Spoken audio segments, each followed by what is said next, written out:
Hello students, good morning. मैं एलसिंग sir एक नया यूट्यूब चैनल आपके लिए क्रिएट किया हूँ।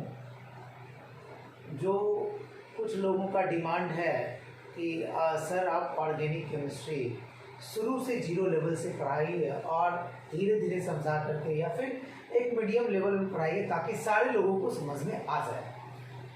तो डिमांड पर हमने एक नया यूट्यूब चैनल क्रिएट किया है, केमिस्ट्री वाला करके।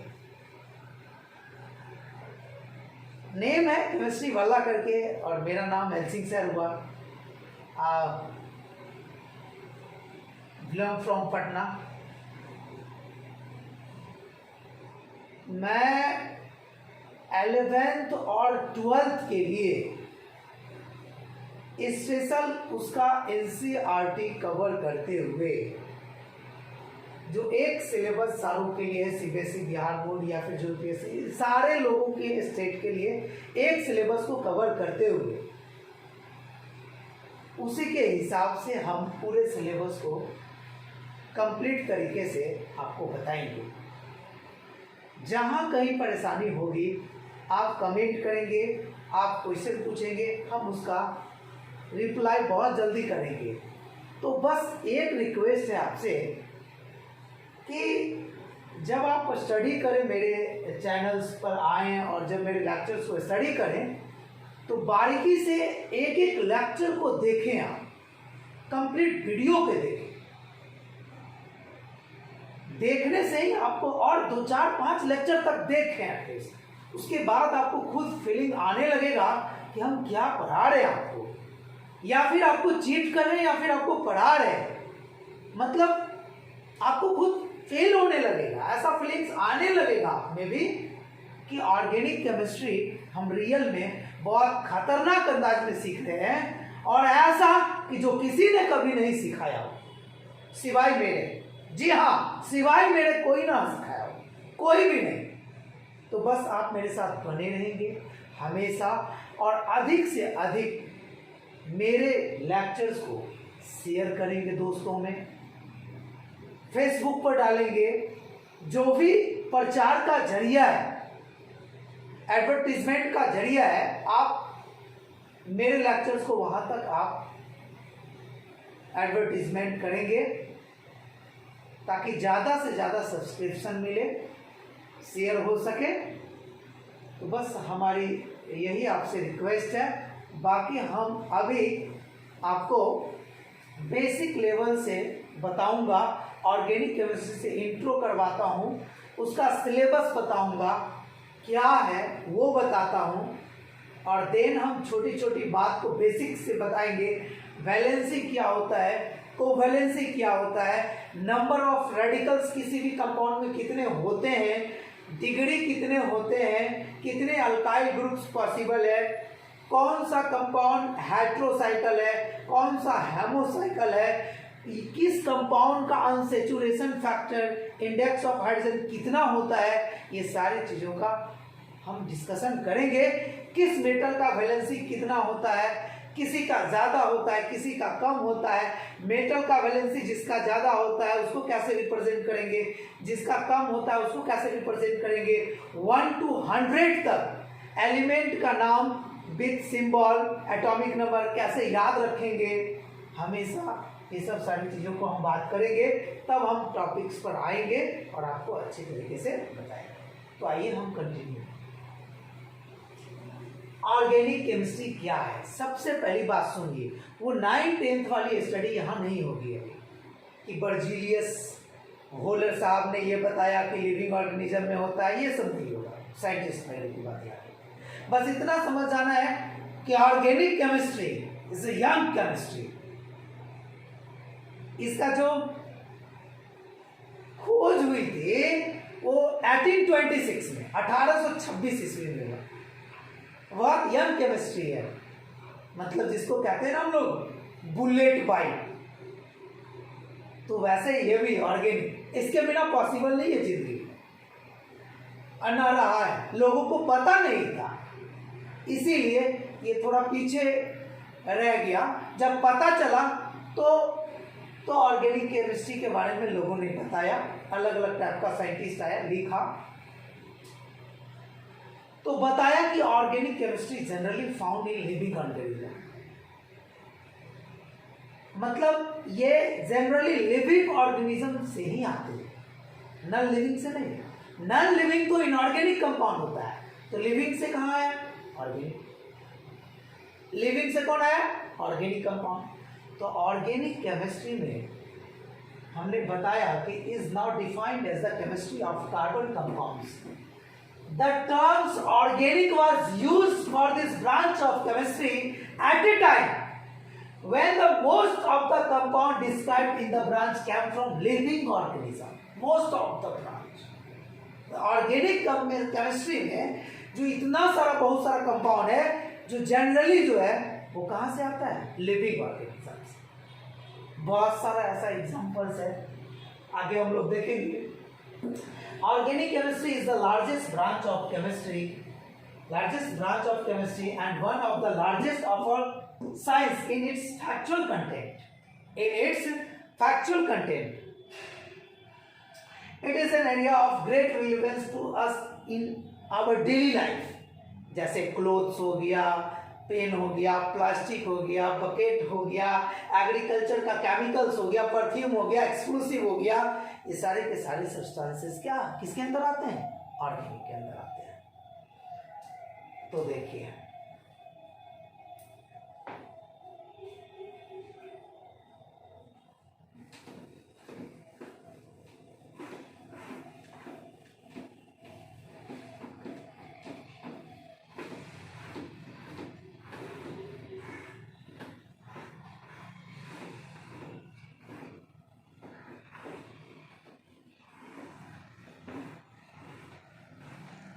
तो मैंने आपसे कहा कि organic compound generally found in living organism. अब ऑर्गेनिक कंपाउंड के अंदर हम लोग हमेशा कार्बन का स्टडी करेंगे और उसके कंपाउंड्स का स्टडी करेंगे। तो उसमें एक पॉइंट्स आता है जिसको हम लोग कहते हैं हाइड्रोकार्बन। छोटी छोटी बात को मैं पढ़ाऊंगा आपको, पहले ही हमने बता दिया, बहुत छोटी छोटी बातों को। लेकिन इससे पहले मैं आपको सिलेबस जरा लिख दूं कि क्या चीज आपको पढ़ाया जाएगा, कितना सिलेबस डिटेल में होगा, जरा वो भी आपको आइडिया होना चाहिए। तब तो पता चलेगा कि मैं पढ़ा क्या रहा हूं और कब कितने लेक्चर में वो फिनिश होंगे।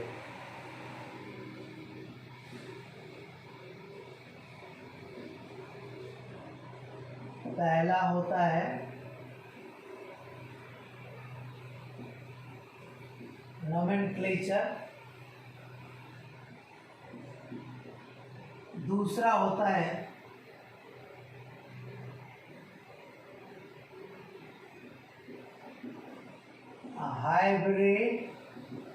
हाइब्रिडाइजेशन, दूसरा होता है हाइब्रिडाइजेशन, तीसरा होता है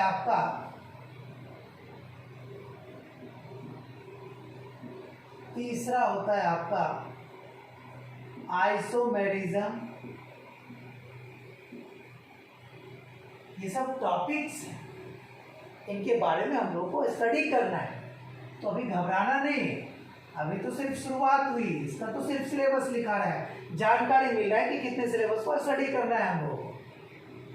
ये सिलेबस ऑर्गेनिक केमिस्ट्री का है और 11th एंड 12th के लिए भी है और साथ ही साथ नीट के लिए भी है और जेई के लिए भी है।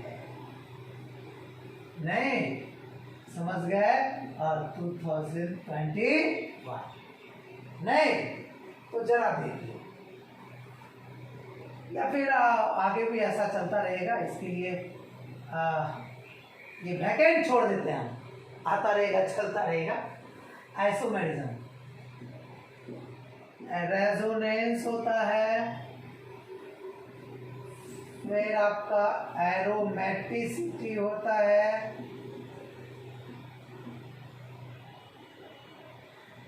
ठीक है। 6 नंबर में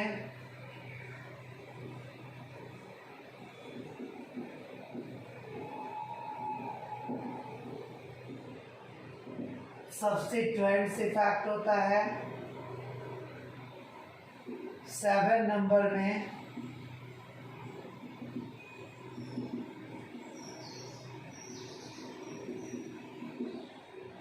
रिएक्टिव इंटरमीडिएट्स होता है। 8 नंबर में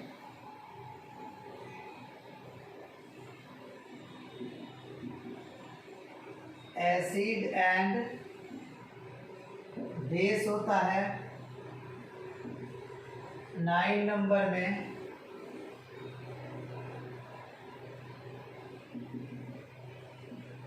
इलेक्ट्रोफाइल्स,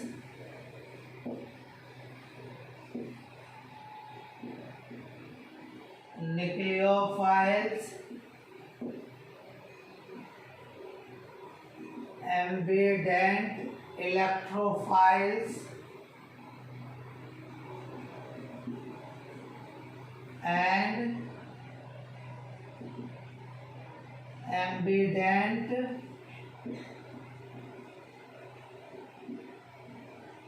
न्यूक्लियोफाइल्स। 10 नंबर में उसके बाद हम लोग पढ़ेंगे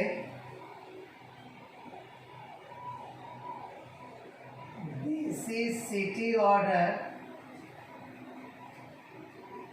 वर्सेस न्यूक्लियो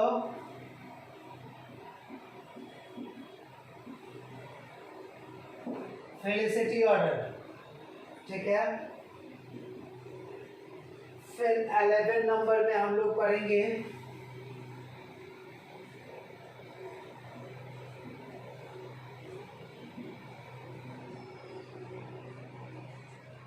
रिएक्शन मैकेनिज्म। फिर 12 नंबर में पढ़ेंगे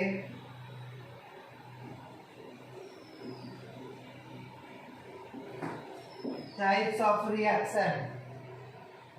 फिर 13 नंबर में पढ़ेंगे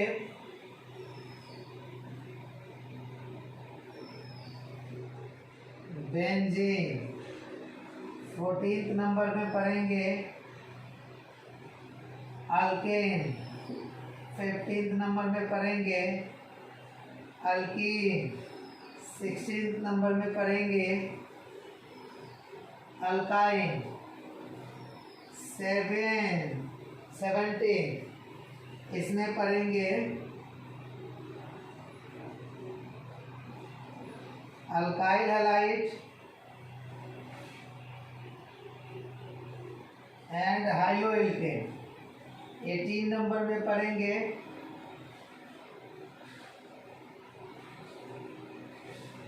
alcohol, phenol and ether. 19 number में पढ़ेंगे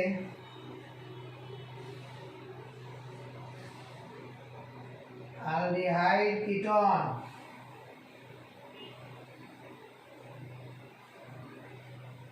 एंड कार्बोक्सिलिक एसिड। 20 नंबर में पढ़ेंगे 20 नंबर में पढ़ेंगे, इसको थोड़ा सा इरेज करता हूँ।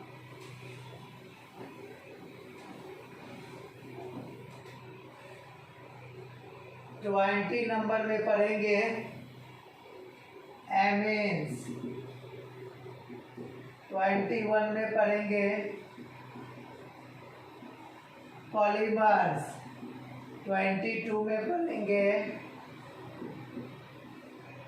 बायोमॉलिक्यूल्स। इतने सारे कंप्लीट 2 ईयर का 11-12 का ये कोर्स है हम लोगों को। ठीक है, हम लोग बहुत जल्दी पढ़ लेंगे, 6 to 7 मंथ्स में इस सारी चीज़ों को कंप्लीट कर लेंगे। बस आप ध्यान से पढ़ते रहिए।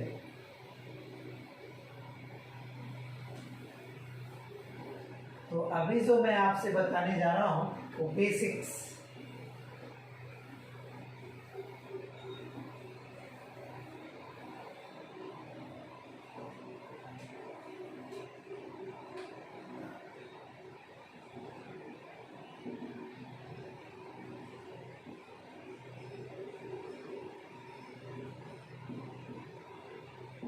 हाइड्रोकार्बन।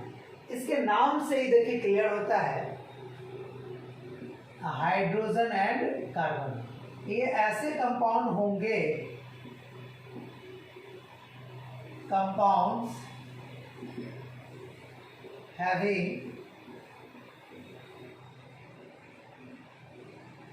हाइड्रोजन एंड कार्बन, नहीं, आर नॉन एज हाइड्रोकार्बन।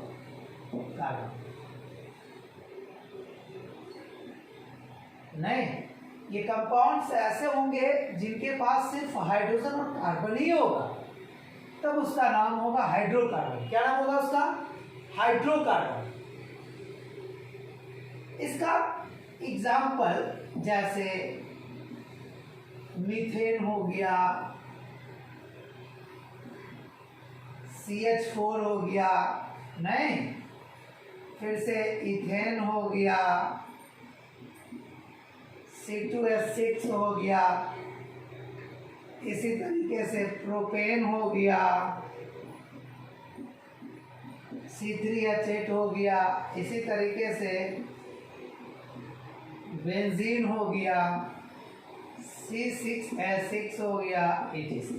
ये सबके सब हाइड्रोकार्बन, सबके पास सिर्फ कार्बन हाइड्रोजन है, कार्बन हाइड्रोजन है। CO2 क्या है? तो हाइड्रोकार्बन नहीं, नहीं।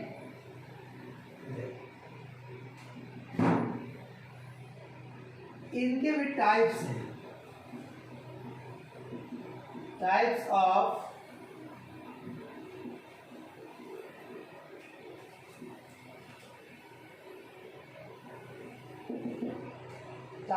हाइड्रोकार्बन। हाँ, अगर बहुत ज्यादा स्ट्रॉन्ग लेक्चर पढ़ना है, हार्ड लेवल की पढ़ाई करनी है, तो मेरा एक दूसरा यूट्यूब चैनल है, दी मेरिटोरियस का। सीधे आप डालिए एल सिंह सर और सर्च कीजिए ऑन यूट्यूब, वो आ जाएगा, ठीक है। उस पर आप किसी भी लेक्चर को, ऑर्गेनिक केमिस्ट्री का हार्ड से हार्ड, सॉफ्ट से सॉफ्ट लेक्चर का स्टडी कर सकेंगे। तो टाइप्स ऑफ हाइड्रोकार्बन, पहला सैचुरेटेड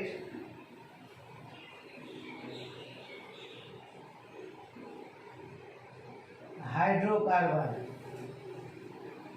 दूसरा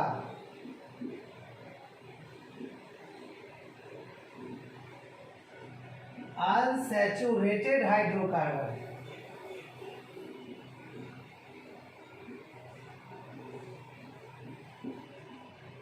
नहीं। अब देखिए, पहला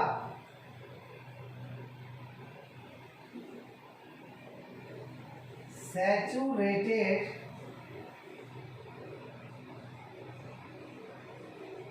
हाइड्रोकार्बन, it is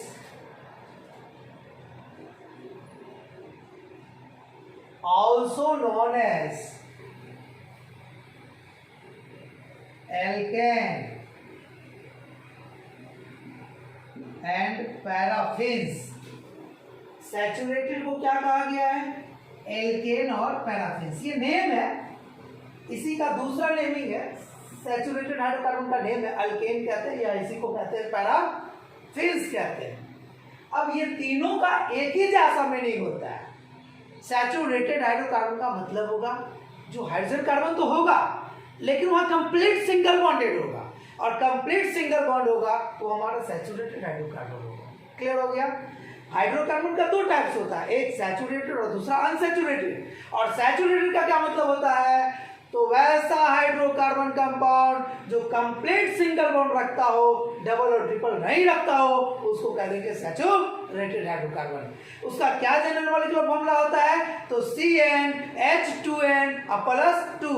n का वैल्यू कहां से स्टार्ट करते हैं? 1 2 3 4। तो लिखेंगे it contains carbon carbon single bond. और क्या इसका जनरल मॉलिक्यूलर फॉर्मूला होगा? इसका जो जनरल मॉलिक्यूलर फॉर्मूला होगा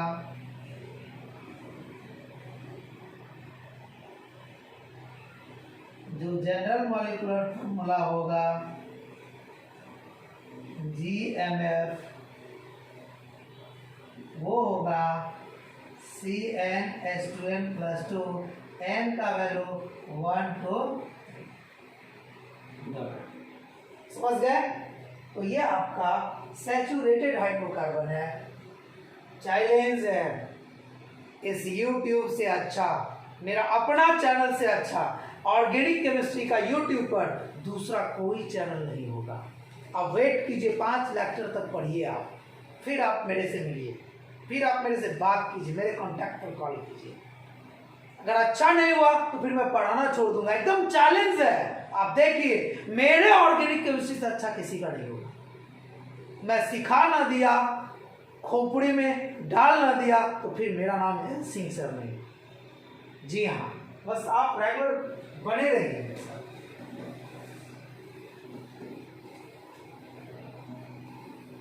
तो हाइड्रोकार्बन का कितना पार्ट्स होता है? 2 पार्ट्स होता है। कौन कौन होता है? सैचुरेटेड, दूसरा क्या होता है? अनसैचुरेटेड। सैचुरेटेड का क्या मतलब होता है?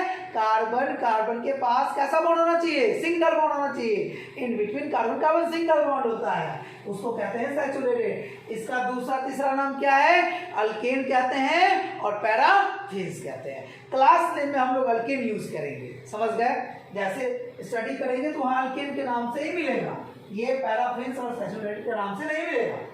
तो अब आइए, अभी हम सैचुरेटेड स्टडी कर रहे हैं, मतलब क्लास नेम है उसका अल्केन। और इस अल्केन में गौर से देखिए, इस अल्केन के पास 2 वर्ड है, एक एनी है और एक क्या है? अल्क है। ये जो आपका एनी है, यह है सफिक्स। क्या है? सफिक्स। और ये सफिक्स इंडिकेट्स करता है, indicates the nature of compound. Nature of compound, इसका मतलब जो एनी है वो कार्बन कार्बन कैसा बॉन्ड इंडिकेट करता है? सिंगल बॉन्ड इंडिकेट करता है। कैसा बॉन्ड इंडिकेट करता है? सिंगल बॉन्ड इंडिकेट करता है। नहीं, जरा देखिए, अब रही बात अल्क। अल्क का मतलब होता है number of carbon atom. Number of क्या होता है? Carbon atom. नहीं, number of carbon in given compound. जो आप हाइड्रोकार्बन कंपाउंड कह रहे हैं, जैसे एल्केन है तो एल्केन में बहुत सारा मेंबर्स होगा ना, जैसे मीथेन इथेन प्रोपेन, तो उसमें कितना कार्बन है उसी को बताता है alk. Alk indicates the number of carbon in given compound. जैसे एग्जांपल में 1 कार्बन होगा तो मिथ लिख देंगे। क्या लिख देंगे? मिथ लिख देंगे। 2 कार्बन होगा तो इथ लिख देंगे। क्या लिख देंगे? इथ लिख देंगे। 3 कार्बन होगा तो प्रोप लिख देंगे। नहीं, इसी तरीके से 4 कार्बन के नेम को क्या बोलेंगे? तो ब्यूट बोलेंगे। 5 कार्बन के नाम को क्या बोलेंगे? तो पेंट बोलेंगे। 6 कार्बन के नाम को क्या बोलेंगे? तो हेक्स बोलेंगे। 7 कार्बन के नाम को क्या बोलेंगे? हेप्ट बोलेंगे। 8 कार्बन के नाम को क्या बोलेंगे? ऑक्ट। 9 कार्बन के नाम को क्या बोलेंगे? नॉन। 10 कार्बन के नाम को क्या बोलेंगे? डेक। ये तो आप जानते हैं। इसके बाद का नाम हम लोग लिखेंगे ट्रिक से। देखिए इधर, अब जैसे मान लीजिए अगर हम 11 कार्बन का नाम लिख रहे हैं तो थोड़ा सा ध्यान में तो रखना होगा, लिखाएगा कैसे? तो जैसे कैसे हम लोग जैसे डिजिट नेम यूज करते हैं, 0 को क्या बोलते हैं? नील। 0 मतलब खाली खाली, उसको क्या कहते हैं? नील कहते हैं। ठीक है, उसी तरीके से ये 1 को हम लोग क्या कहेंगे? आन। 2 को क्या कहेंगे? डो। नहीं, 2 को कहेंगे डो। 3 को कहेंगे ट्राई। 4 को कहेंगे टेट्रा। नहीं, और 5 को कहेंगे क्या? पेंटा, और 6 को कहेंगे क्या, हेक्सा, और 7 को क्या कहेंगे, हेप्टा, 8 को क्या कहेंगे, ऑक्टा, और 9 को क्या कहेंगे, नोना। अरे बेटा ये सिर्फ डिजिट नेम है, 4 कार्बन को टेट्रा का, ये 4 को टेट्रा कहते हैं, लेकिन 4 कार्बन को क्या कहते हैं, ब्यूट। 5th का नेम है पेंटा, लेकिन 5th कार्बन का नाम क्या है, पेंट। यानी 2 को कहते हैं इर्थ, यहाँ 2 का नाम क्या है, 2 कार्बन के नेम को इर्थ कहते हैं, लेकिन 2 का नाम क्या है, डो। 1 को कहते हैं, लेकिन 1 कार्बन को इर्थ कहते हैं। 11 है, तो 11 का मतलब क्या होगा, 1 + 10 होगा, तो 1 जो है उसका नाम है आन, और 10 कार्बन का नाम क्या होता है, डेट, तो 1 आन डेट। 10 से 11, फिर 12 कार्बन का क्या लिखेंगे, डो, और 10 का डेक होता है, तो डो डेक हो जाएगा, नहीं। फिर 13 कार्बन का लिखेंगे, ट्राई डेक हो जाएगा। फिर 14 कार्बन का लिखेंगे, टेट्रा डेक हो जाएगा। फिर 15 कार्बन का लिखेंगे, पेंटा डेक हो जाएगा। पेंटा मतलब 5 और 10 कार्बन का डेक। फिर 16 कार्बन का लिखेंगे, हेक्सा डेक हो जाएगा, नहीं। फिर 17 कार्बन का लिखेंगे, हेप्टा डेक हो जाएगा। मतलब इसी तरीके से 19 कार्बन का जब लिखेंगे तो नोना डेक हो जाएगा। फिर 20 का स्पेशलाइज नेम होता है, जैसे कैसे 1 का मिथ, 2 का ईथ, 3 का प्रॉप होता है ना, वैसे ही आपका क्या हो जाएगा, बोलिए, वैसे ही 20 कार्बन का इकोस हो जाता है।